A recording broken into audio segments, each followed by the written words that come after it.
का आईना दिखा दिया गया है।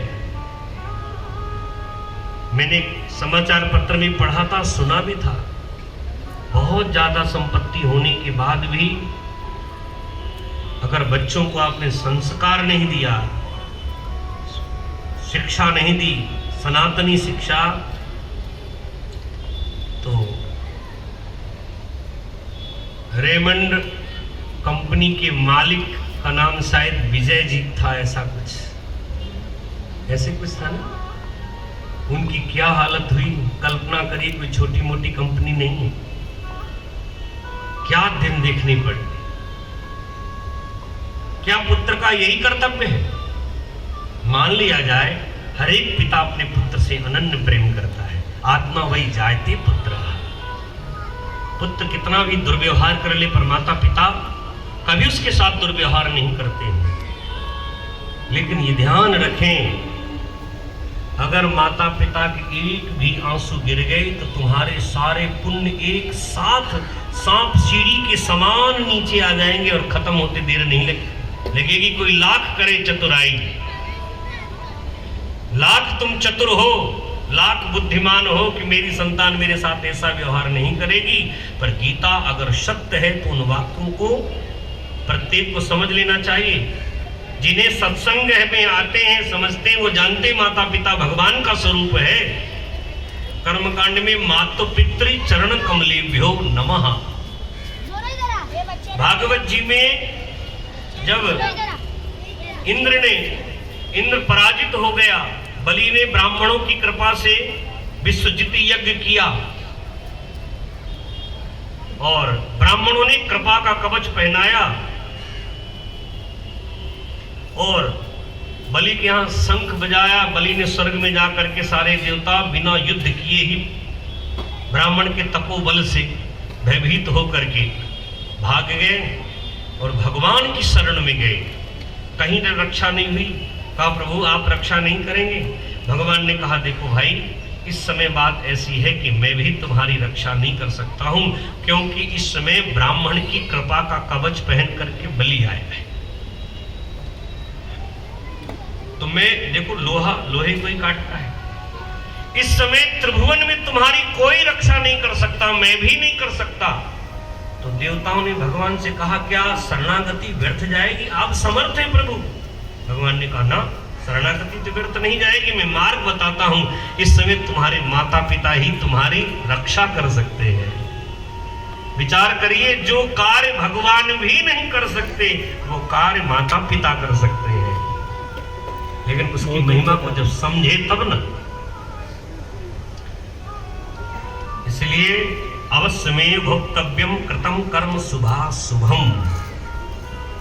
कई अज्ञानी समझते हैं कि हम बड़े बुद्धिमान हैं, बड़े धनवान हैं, ज्ञानवान हैं, हमारे बुढ़ापे में ऐसी घटना नहीं घटेगी, हम बड़े सावधान हैं। लेकिन इस भूल में बिल्कुल मत रहना। आपने कर्म रूपी बीज जो पड़ गया तो अवश्यमेव भोक्तव्यम। गीता एव शब्द का मतलब ही, भुगतना ही पड़ेगा, चाहे कितना भी आप प्रयास करें।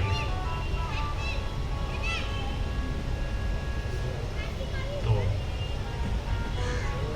नारद जी सबको कथा सुनाते हुए श्री ब्रह्मा जी कहते हैं इस प्रकार से दक्ष ने भगवान शंकर का अपराध किया, अंततः क्षमा मांगे। भगवान शंकर का नाम आशुतोष है। मैं वर्णन करा रहा था नाभाग का, और नाभाग को जब पिता दे दिया गया तो नाभाग पिता को पाकर के ही, सेवा पाकर के ही उन्होंने कहा कोई बात नहीं, मेरे भाग में पिताजी थे, माता थी नहीं, पिता ही है, पिता की सेवा करूंगा। अन्य तीन भाइयों महलों पर रहते थे और वो झोपड़ी में पिता की सेवा किया करते थे। पर भाइयों, माता पिता की सेवा वह दे सकती है, और किधर से तू बढ़ाया क्या, तो संसार की कोई भी सिद्धि आपको नहीं दे सकती है। नाभाग ने बिना लोभ के, कहाँ से होता है फोरकी, माता पिता के पास में संपत्ति है इस बात को जान करके तो सभी सेवा करते हैं। चालू है ना, लेकिन अगर संपत्ति नहीं है, अरे माता पिता ने आपको जन्म दिया है, अगर जन्म ना दिए होते, पिता ना होते तो आप जगत को ना देखे होते। कई लोग तो गर्भ में भ्रूण हत्या कर देते हैं। हाथ पे दर्द करने लगा। तो उन माता पिता की बात को भी मानना चाहिए, उनकी सेवा भी करनी चाहिए। कुछ नहीं दिया लेकिन जन्म दे दिया है, जगत में उनका बहुत बड़ा ऋण है।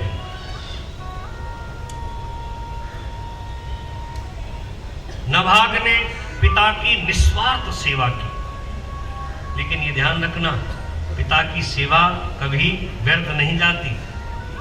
एक बार क्षत्रिय राजा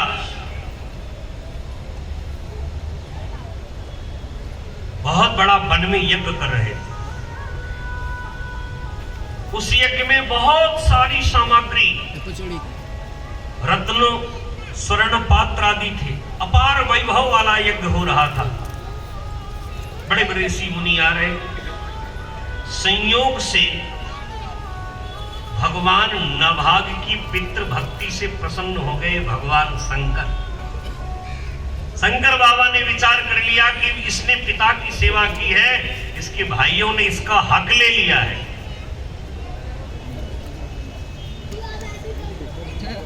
और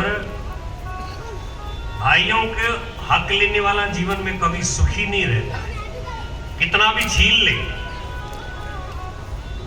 उसकी तृप्ति पूर्ति कभी हो ही नहीं सकती। भगवान शंकर ने पितृभक्ति से प्रसन्न होकर के ऐसी लीला की कि बड़े बड़े विद्वान दूसरे दिन का यज्ञ कार्य करा रहे थे, तो उनको विस्मृत हो गया कि आगे की क्रिया कैसी है। नभाग क्षत्रिय थे। क्षत्रिय यज्ञ करा सकता है, वेद पढ़ा सकता है, वेद पढ़ सकता है, दान दे सकता है, केवल दान ले नहीं सकता। बस एक काम है, ब्राह्मण से एक गुण कम है क्षत्रिय के अंदर। और पिता की सेवा से भगवान शंकर मानो नभाग के पिता के ही हृदयस्थ होकर के और ऐसा दिव्य ज्ञान दिया और कहा, बेटा सुनो। चारों तरफ चर्चा चली, दूसरे दिन का यज्ञ नहीं प्रारंभ हो रहा है। उन्होंने कहा नभाग को कि बेटा नभाग, मैं तुम्हें दूसरे दिन यज्ञ की व्यवस्था का वर्णन करता हूं। नभाग ने को दूसरे दिन के यज्ञ के व्यवस्था का वर्णन किया। नभाग सुनते गया, सारी व्यवस्था कंठस्थ हुई और जाकर के ऋषियों को कहा कि महाराज अगर आज्ञा करें तो मैं यज्ञ की द्वितीय दिवस की यज्ञ की व्यवस्था को मैं जानता हूं, मेरे पिता ने मुझे सिखाया है।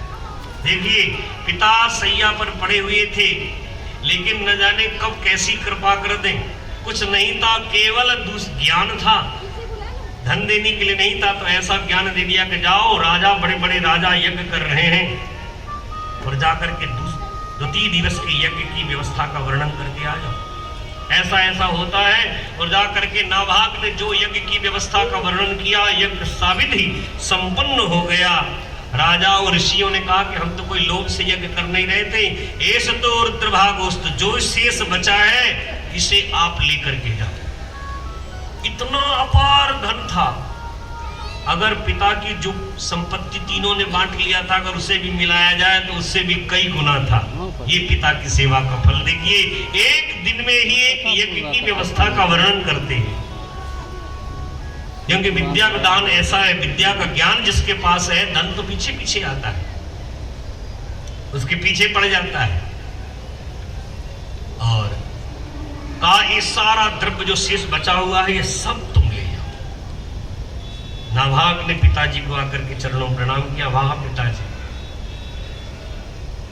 और जैसे ही लेने के लिए गए, उसी समय एक व्यक्ति उपस्थित हो गया, धुंधला सा दिख रहा था, बड़ी विशाल, बड़ी बड़ी जटाएं थी। उसने कहा, भाई खबरदार, इस वस्तु पर हाथ मत लगाना। कहा, क्यों? यज्ञ करता और यजमान दोनों ही हमें देकर के गए। उसने कहा कि शास्त्र ये कहता है, एष तो रुद्रभागोस्तु, यज्ञ में जो शेष सामग्री बचे वो भगवान शंकर की होती है। एष ते रुद्रभागोस्तु, ये रुद्र का भाग है, इसलिए इस पर तुम्हारा अधिकार नहीं है। और सुनो, अगर तुम इस पर अपना अधिकार समझ ही रहे हो तो जाओ, जिसने तुम्हें यज्ञ की व्यवस्था का वर्णन किया है जाकर उससे पूछ लो। नभाग दौड़ते दौड़ते अपने पिता के पास में आया, कहा पिताजी ऐसी ऐसी बात है। और पिता ने तुरंत कहा, हाँ बेटा बात तो बिल्कुल सही है, मैं तुम्हें ये बताना ही भूल गया है कि यज्ञ की जो शेष सामग्री बचती है वह भगवान शंकर की होती है। उस गण ने बिल्कुल ठीक कहा है, और बेटा ये संपत्ति नहीं दे। कहा पिताजी बस। जाकर कहा महाराज क्षमा करें, मैं जो अज्ञानवश जो चेष्टा कर रहा था, क्षमा करें, इसमें मेरा कोई भाग नहीं है, इसमें आपका ही भाग है।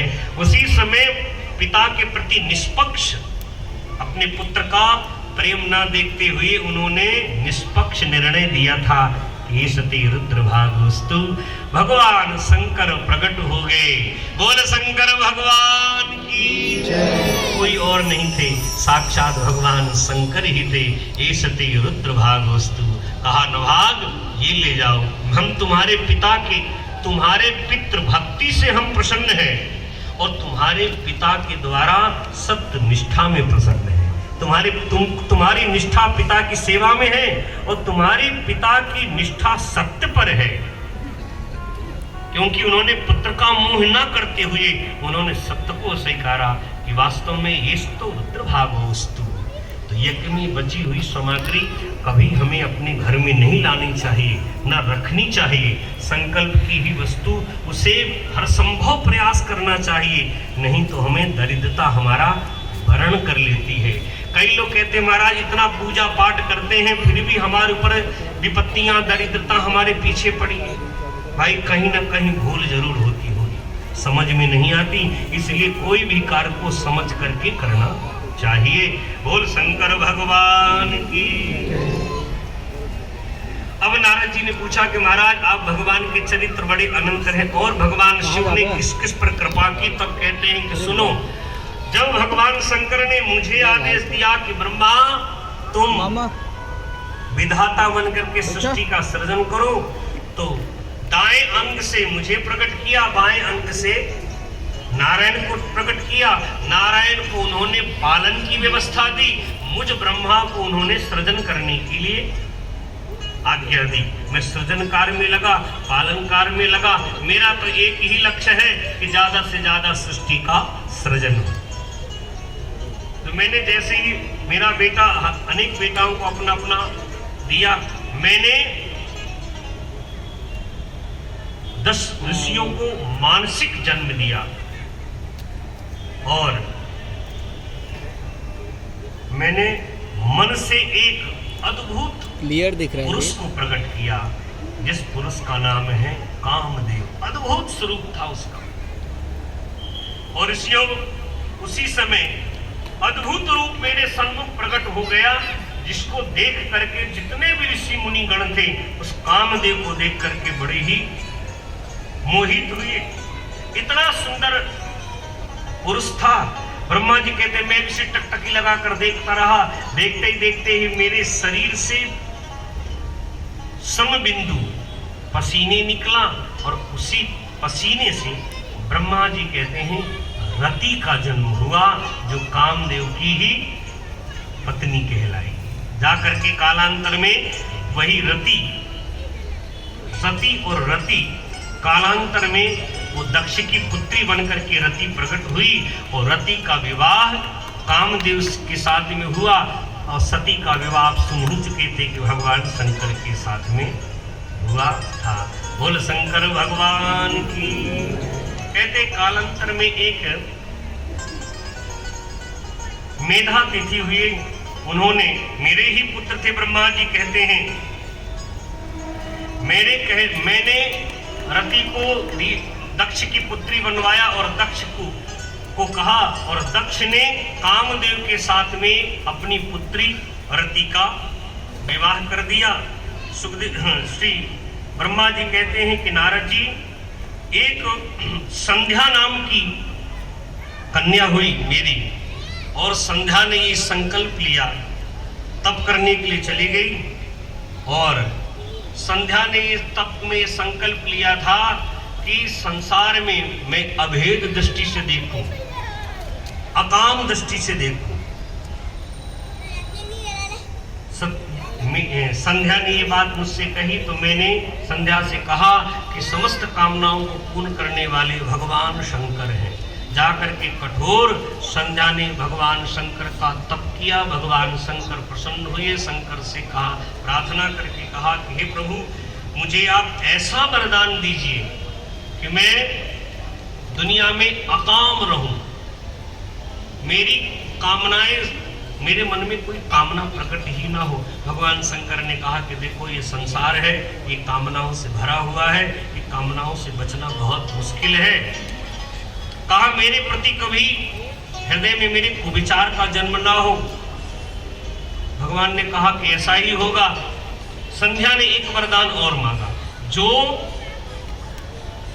मुझे कोई भी व्यक्ति वासना के विचार से दृष्टिपात करे वो पुरुषत्व से हीन हो जाए। केवल पति ही मेरे उस रूप का मेरा चिंतन करे, अन्य का अगर कोई ऐसा करेगा पुरुषत्वहीन हो जाए।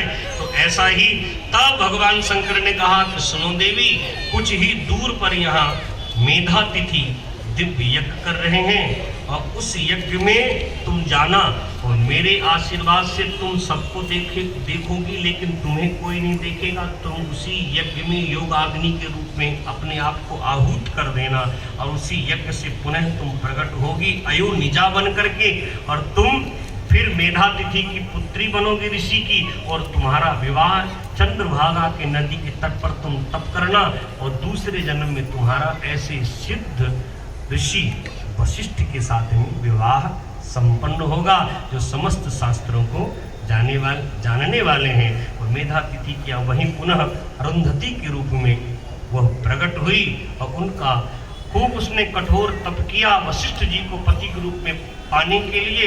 और स्वयं ब्रह्मा जी कहते हैं कि नारद, मैं वशिष्ठ मेरे ही पुत्र हैं, मैंने वशिष्ठ को आज्ञा दिया। वशिष्ठ जी ने ब्राह्मण का रूप बना करके उनकी परीक्षा ली, परीक्षा में पास हुई, और उन्होंने पत्नी के रूप में उसका वर्ण किया। बोल शंकर भगवान की। भगवान के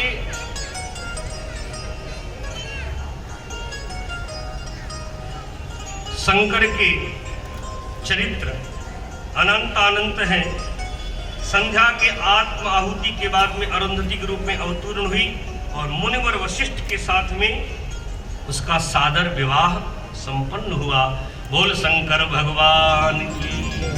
अब नारद जी ने बड़ा सुंदर प्रश्न किया, महाराज आपने संध्या के चरित्र को श्रवण कराया, रति के चरित्र को श्रवण कराया, अब माता पार्वती ने किस प्रकार से भगवान शंकर को, सती ने पुनः पार्वती बन करके और शंकर भगवान को प्राप्त की है, इस चरित्र को आप श्रवण कराइए। तब श्री ब्रह्मा जी नारद जी को कथा श्रवण कराते कहते हैं, जब माता सती ने यज्ञाग्नि में अब आत्महूत करते ही भगवान श्री हरि से एक वरदान मांगा था, मरत सती हरि सन वर मांगा, मरत सती हरि सन वर मांगा, जन्म जन्म शिव पद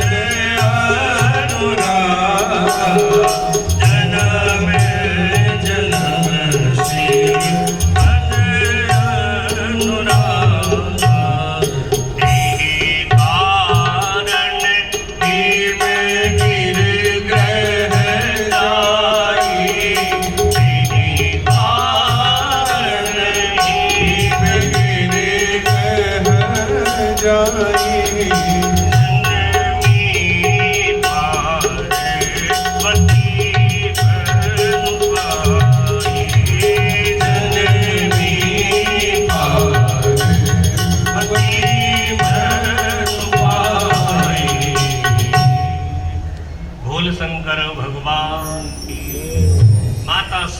भगवान शंकर के वियोग में सती शरीर को जैसे त्यागा और मरते समय भगवान हरि से एक ही वरदान मांगा कि प्रभु अब तुम्हारा जन्म जन्म में भगवान शिव की अर्धांगिनी बनूं, शिव को ही पति के रूप में प्राप्त करूं।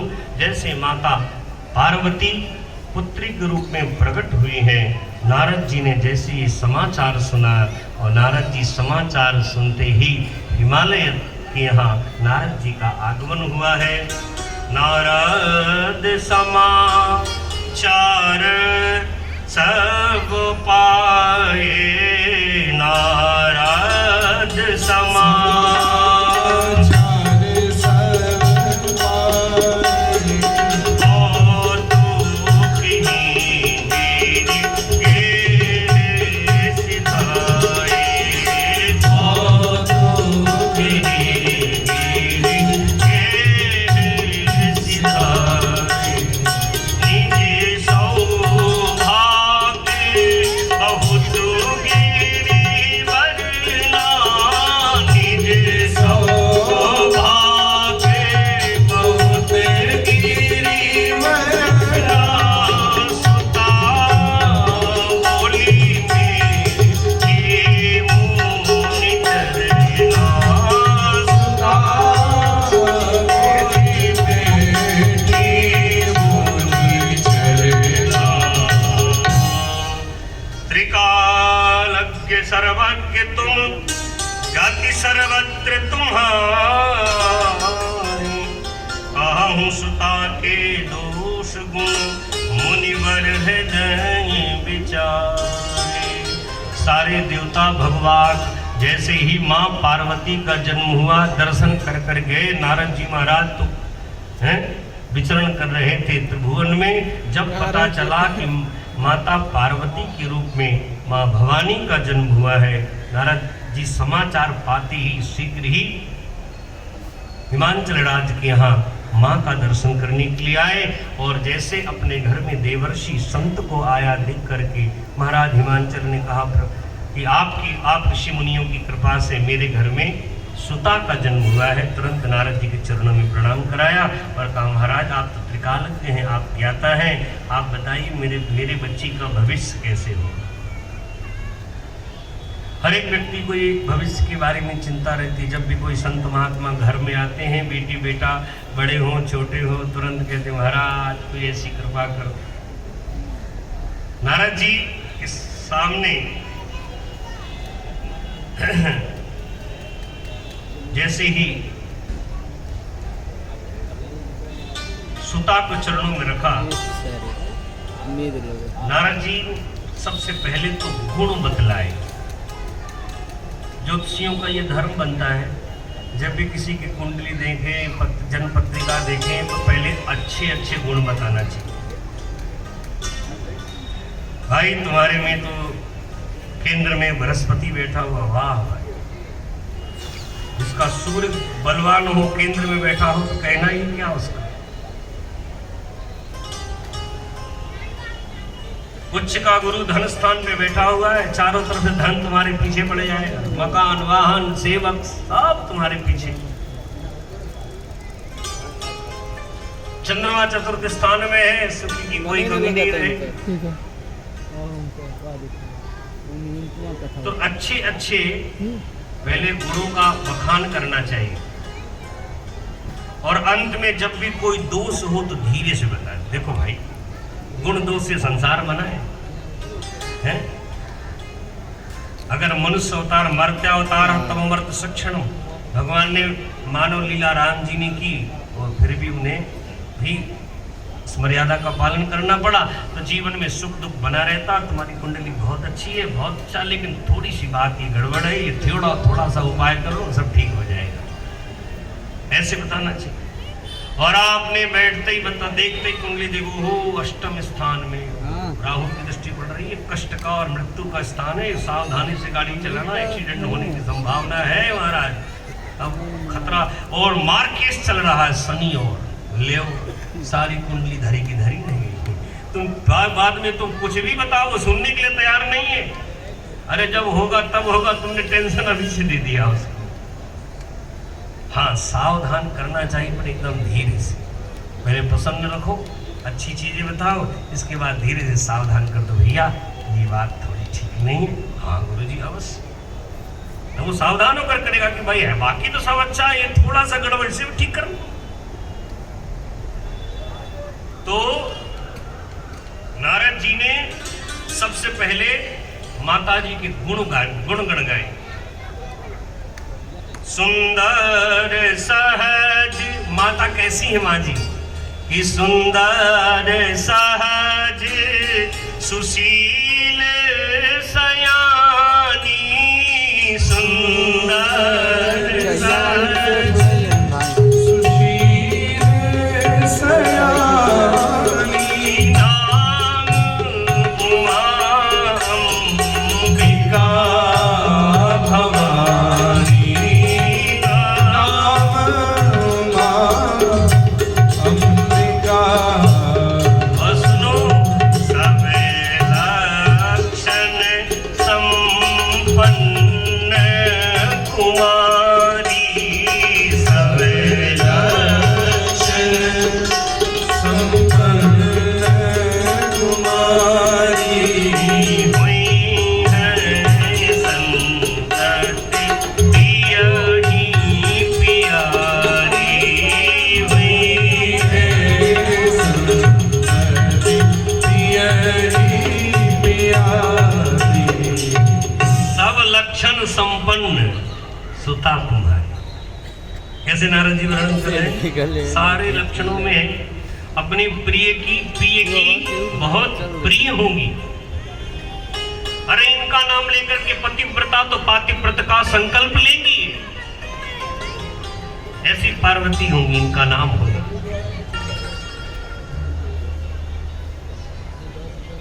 सब कुछ अच्छी अच्छी बातें बताई, फिर कहा कि महाराज एक बात गड़बड़ हुई है।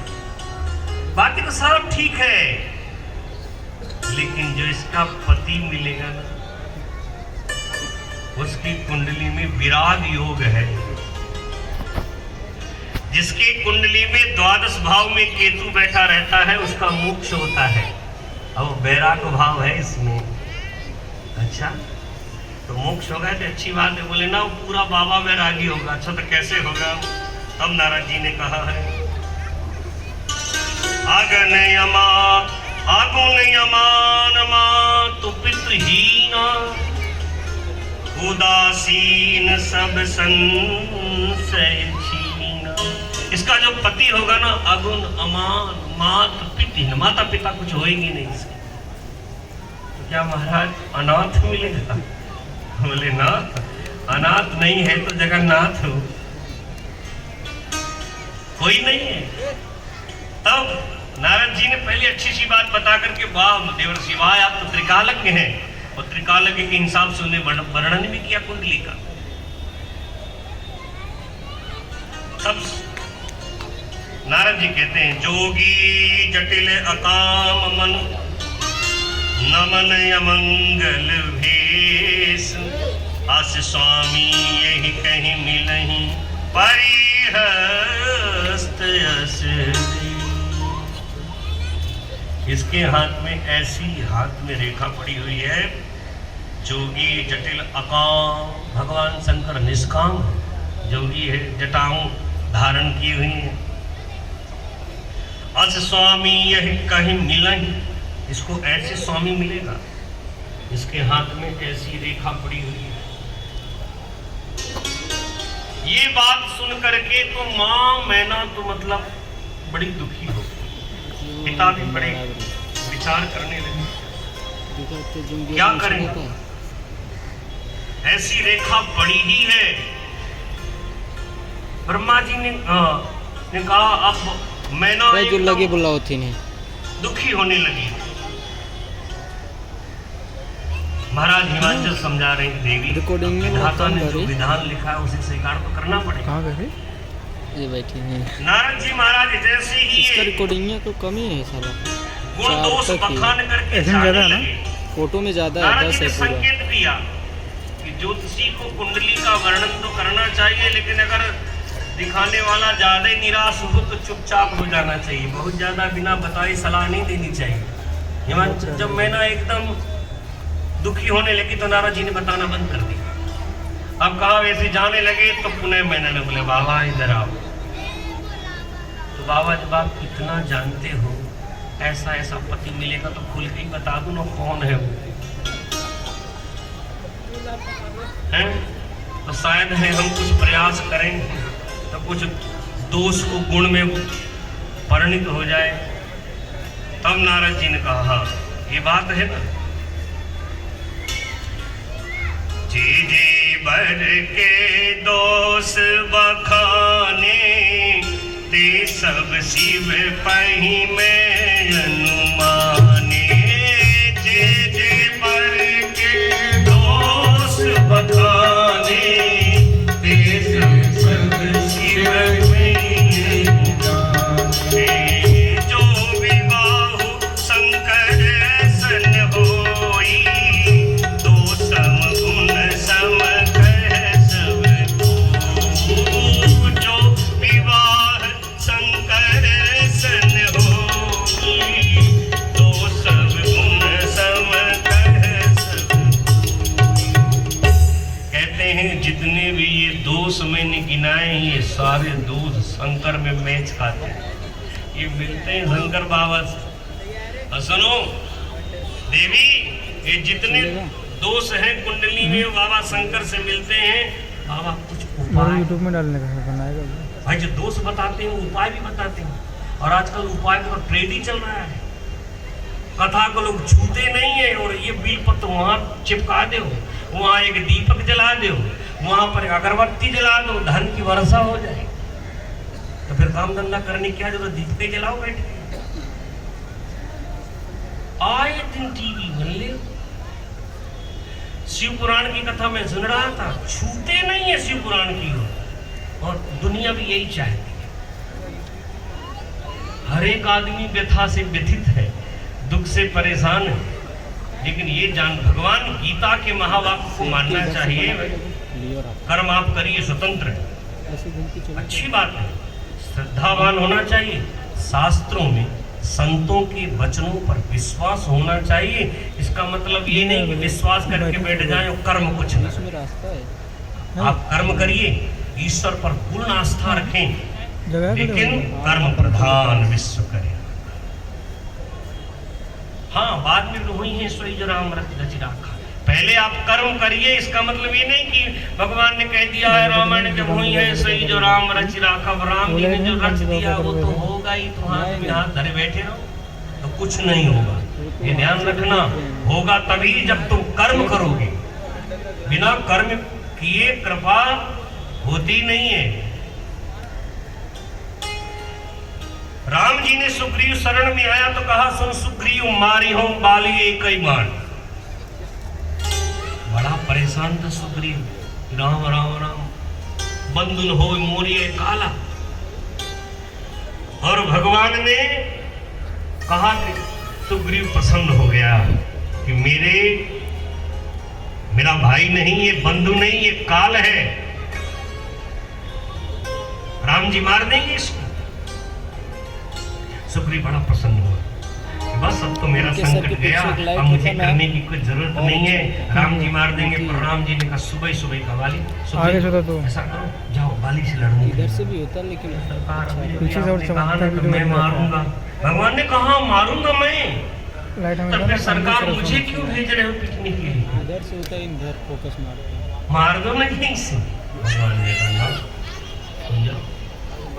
और जैसे ही भगवान की बात मानते हुए सुग्रीव जा तो रहा था डरपोक, पर बार बार राम जी को देखता जा रहा, सरकार जा रहा हूं, बहुत मारता है, जा रहा हूं। और बाली को जाकर के जबरदस्ती ललकारा, हिम्मत नहीं थी, पर मरता क्या ना करता। इधर से राम जी फोर्स करते, जा मैं खड़ा हूं। भगवान ने कहा कायर डरपोक, ऐसे कायरों की मदद करता हूं, पर इतना भी नहीं जो कर्म को छोड़ दे। और बाली चला तो जाता है सुग्रीव और भगवान की ओर देखता। भगवान ने कहा बोल। तब उसने बाली को पुकारा, कहां छुपा हुआ है, बाहर निकल। बाली ने जो सुग्रीव को देखा, तारा ने बहुत समझाया पर माना नहीं, और बाली आते ही सुग्रीव को जो धोया, और सुग्रीव भागा। बंधु न होए मोर ये काला, प्रभु मैंने कहा था ये मरने वाला नहीं, आपकी बस की बात नहीं है। और बाली ने लगातार ऐसा पीटा कि 10, 20, 50 गदा तो ठोके ही दिया सुग्रीव पर। चिल्लाते आया, सरकार ये क्या बचाने का तरीका है, ये तो मरवा दिया था आपने, मैं भागा ना होता तब तक गया होता। भगवान ने कहा कि देखो तुम कायर को कर्म नहीं करना चाहिए। भगवान ने कहा सुन सुग्रीव, मारी हो बाली को मारूंगा मैं, लेकिन बात ऐसी कि तुम दोनों भैया एक जैसे थे। बताइए जो अंतर्यामी है वो दोनों भाइयों में समझ नहीं पाए, ऐसा हो सकता है क्या? भगवान कहते हैं जो अकर्मण्य है मैं उनको ऐसे ही पिटवाता हूँ, जो कर्म नहीं करना चाहते हैं। अब बाली को सुग्रीव को माला पहना देगा, अब जा। हाँ प्रभु अभी आप क्यों भेज रहे हैं? बोले अब मैंने माला पहना दिया। बोला माला पहना करके मरवाओगे, मतलब पिटवाओगे? कहा नहीं, बात ऐसी, दोनों भैया एक जैसे थे। और भगवान ने बाण मारा भी, सुन सुग्रीव मारी हो बाली एक ही बाण, ब्रह्मरुद्र शरणागत गई रही प्राण। मार तो दूंगा मैं तुझे, इसमें कोई संदेह नहीं है। और मारे भी भगवान ने, लेकिन कहा सुन सुग्रीव, दुनिया को कर्म करता हुआ सुग्रीव दिखाई देगा और मारूंगा मैं। ठीक उसी प्रकार भगवान कहते हैं कर्म करता जीव दिखाई देगा और फल देने वाला मैं हूं। भैया सफल व्यक्ति के लिए भी 12 घंटे हैं और निष्फल व्यक्ति के लिए भी 12 घंटे हैं। इसी के लिए सफल व्यक्ति के लिए 24 घंटे बन के नहीं आते। आप समय को किस प्रकार से सदुपयोग करते हो, कितनी निष्ठा से करते हो, इसके बाद ईश्वर फल देता है आपको। किसी सफल व्यक्ति के लिए अलग से व्यवस्था भगवान ने नहीं बनाई है। इसी प्रकार भागते हुए अर्जुन भाग रहा था, भगवान ने कहा कहां भागता है, खड़ा रहे, समझाया। जिनको कह रहा था कि ये मेरे मामा चाचा काका ताऊ हैं, इनको मैं मारूंगा, मैं महाराज सन्यासी बन जाऊंगा, भिक्षा मांगकर खा लूंगा, इन्हें मारूंगा नहीं, किस लिए? लेकिन भगवान ने समझा दिया, अर्जुन ये निमित्त मात्रम भव सब पिशाचिन, ये सब मरे मराए को तुझे मारना है अर्जुन, तो यश ले ले, बाकी तो सारा काम मैं करता हूँ। इसलिए करने कराने वाले सब कुछ ईश्वर है। इसका मतलब फिर हम बैठ जाएं? नहीं, आपको कर्म करना पड़ेगा। कर्म प्रधान प्रथम है, इसके बाद में हुई है। जब आप कर्म करोगे तो हुई है, निश्चित कामना पूर्ण होगी आपकी, लेकिन कर्म प्रधान, पहले आप कर्म को करिए। नारद जी ने कहा हेमांचल राज, मैना महारानी, अगर आपकी बिटिया भगवान शिव का तप करे,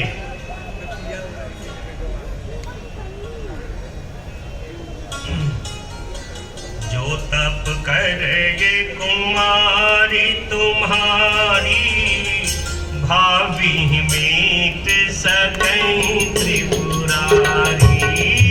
जो तप कुमारी तुम्हारी, भावी मीत सकई त्रिपुरारी। यद्यपि वर अनेक जग माही, अनेक जग माही, यही कह शिव तजी दूसर नाई। यही कह शिव तजी दूसर नाई। नारद जी कहते अगर तुम्हारी कुमारी जाकर के तप करे तो भगवान शंकर भाव ही जो दोष है इनको मिटा सकते हैं, लेकिन तप करना पड़ेगा इसके लिए। और यद्यपि जग अनेक वर माही, बहुत से वर हैं, लेकिन यही ताज शिव दूसर नाई। मानो कहना चाहते हैं चौपाई कर, यही ताजी जी वही है जिनको शिव जी ने तप त्याग दिया था, सती थी, यही ताज शिव। जिनको शिव जी ने त्याग दिया था ये दूसरी नहीं है, ये वही सती हैं जो तुम्हारे घर में साक्षात जगदम्बा का रूप लेकर के प्रकट हुई हैं। जब नारद जी ने खुल करके, मैंने कहा बाबा जब इतना जानते तो और बता दो, नारद जी ने खोल के बता दिया। देखो यह हिंदा जी शिव जिन्होंने राम सीता का रूप बनाने के कारण शिव जी ने त्याग दिया था, वही सती हैं, ये दूसर नहीं, साक्षात जगदम्बा भवानी है। अपनी पुत्री का ये भाव मान करके और नारद जी ने स्पष्ट बता करके नारद जी महाराज गए। अब माता पिता देखिए संतान के सुख में सुख मानते हैं, दुख में दुख मानते हैं। माता मैना को कितना भी ज्ञान दिया, नारद जी ने कितना समझाया, फिर मैना एकांत पे बैठ करके रोने लगी। हे भगवान, विधाता ने इतना सुंदर रूप दिया मेरी पुत्री को, इतनी सुंदर गुण दिए और विधाता ने ऐसा विधान लिखा, मैं करूं तो करूं क्या है? परंतु बहुत विचार करने लगी, विलाप करने लगी, रुदन करने लगी, रोने लगी। तब हिमांचल ने कहा सुनो देवी, रोने धोने से बात नहीं बनेगी। नारद जी की बात कोई एरी गेरी की नहीं है। नारद जी ने जो कह दिया मतलब होना ही है। मारु पावक प्रगटे शशि माही, नारद वृथा नारद बचन अन्यथा नाही। अगर चंद्रमा में अग्नि प्रकट हो सकती है, लेकिन नारद जी की वाणी व्यर्थ हो नहीं सकती। ये देवी ये होकर के ही रहेगा। नारद वचन सगर्भ समेत, नारद जी के वचनों को कोई नष्ट कर सकता ही नहीं है। माता पिता को इस प्रकार से देख करके माता सती ने, माता पार्वती ने कहा, माँ मैंने आज एक दूसरे दिन की घटना है, मैंने आज एक स्वप्न देखा है। और स्वप्न देखा है एक ब्राह्मण देवता आए हैं और मुझे उन्होंने दिव्य तप करने का उपदेश दिया है।